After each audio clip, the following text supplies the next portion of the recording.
বন্ধুরা, পিয়ান্স পিয়ারন্দিস ব্লগে সবাইকে স্বাগত। আজকে আমরা এসেছি কামালগাছির একটা পকোড়ার দোকানে। তো এখানে প্রচণ্ড পরিমাণে ভিড় হয়, আর এখানে ভিড় হওয়ার কারণটাও তোমাদের সাথে শেয়ার করব, দেখতেই পাবে। না, আমার পেছনে দেখতেই পাচ্ছ ভিড়টা কীরকম, কী পরিমাণে ভিড় হয় এই দোকানটায়। প্রচুর ভিড় হয়, ঠিক আছে। এখানে বাটারফ্লাই সাইজগুলো এই দোকানে ভিড় হওয়ার কারণ পকোড়ার সাইজগুলো দেখো, 10 টাকায় এত বড় বড় পকোড়া। সেই কারণেই আমরা চলে এসেছি আজকে এখানে।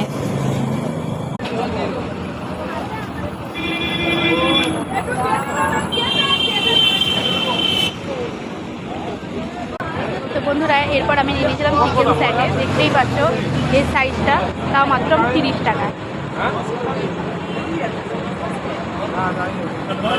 তো লাস্ট তোমাদের সাথে শেয়ার করে নিচ্ছি ভিড়টা। জাস্ট দোকানে ভিড়টা দেখো, কি পরিমাণে ভিড়।